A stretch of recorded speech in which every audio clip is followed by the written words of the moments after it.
កម្មភ្លើងស្វ័យប្រវត្តិអាការ102ដែលថៃទិញពីរុស្ស៊ីកាលពីឆ្នាំ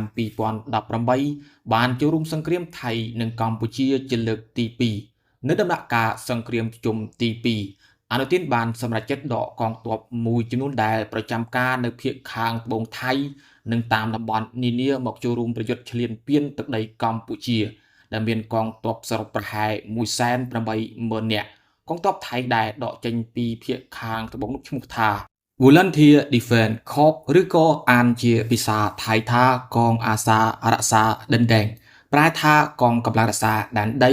ឬក៏ខ្មែរយើងតែងតែហៅថាកងអាសាស្ម័គ្រដោយកងកម្លាំងមួយនេះស្ថិតនៅក្រោមក្រសួងមហាផ្ទៃគឺមានន័យថាក្រុមនេះត្រូវនៅក្រោមការបញ្ជាពីនាយករដ្ឋមន្ត្រីអនុទានផ្ទាល់តែម្ដងមានទីបញ្ជាការនៅក្រុងបាងកកក្រុមកម្លាំងមួយនេះត្រូវបានបង្កើតឡើងដំបូងក្នុងឆ្នាំ1954មានទូរទស្សន៍ជួយដកកម្លាំងស្នូការពារទីតាំងជួយគ្រប់គ្រងប្រតិបត្តិការប្រយុទ្ធនិងចូលរួមបេសកកម្មនានាតាមបណ្ដោយព្រំដែនកម្ពុជាឡាវនៅឆ្នាំ1974ដល់ឆ្នាំ1980កងកម្លាំងមួយនេះមានចំនួនសរុប33,000 នាក់ទៅ52,000 នាក់ទូទាំងប្រទេសរហូតដល់ឆ្នាំ2023និងឆ្នាំ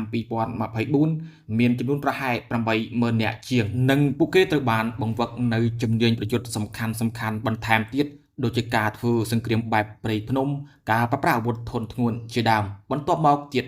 នៅឆ្នាំ2004ពួកគេត្រូវបានបញ្ជូនទៅភាគខាងត្បូងប្រទេសដើម្បីរក្សាសណ្ដាប់ធ្នាប់និងប្រយុទ្ធទប់ទល់នឹងកងកម្លាំងបំបីទឹកដីអ៊ីស្លាមនៅខេត្តនារាធិវត្តន៍ប៉ាត្តានីនិងយ៉ាឡាកងកម្លាំងកងអាសារក្សាដិតដែងទទួលបានប្រាក់ខែក្នុងមួយខែ 12,000 បាតហើយបើនិយាយពីការប្រើប្រាស់អាវុធប្រចាំកាយវិញក្រុមមួយនេះប្រើប្រាស់អាវុធចម្រុះដូចជា M16 ជាដើមប៉ុន្តែកំឡុងពេលឆ្នាំ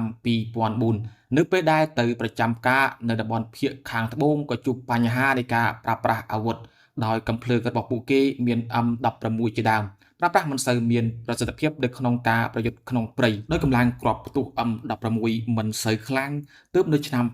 2018ថៃបានបញ្ជាទិញនៅអាការ102វិញ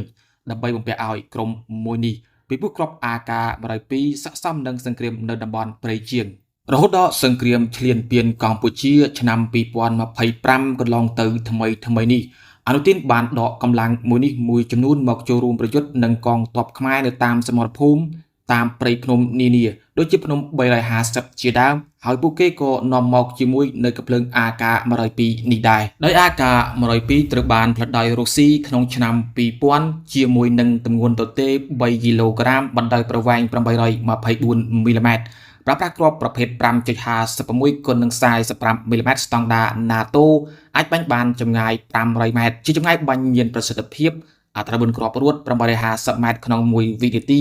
បាញ់បាន600គ្រាប់ក្នុង1នាទីដោយក្នុងមួយបង់មាន30គ្រាប់វាមានអាចរនសាញសម្រាប់តម្រង់គោលដៅនិងអាចបំពាក់ឧបករណ៍ជំនួយផ្សេងបន្ថែមទៀតដូចជា telescope និងប្រព័ន្ធសម្រាប់មើលនៅពេលយប់សពថ្ងៃត្រូវបានប្រើប្រាស់ក្នុងកងទ័ពម៉ាឡេស៊ីឥណ្ឌូនេស៊ីនិងកងកម្លាំងរក្សាដែនដីរបស់ថៃហើយក៏បានចូលរួមប្រយុទ្ធឈ្លានពានទឹកដីកម្ពុជា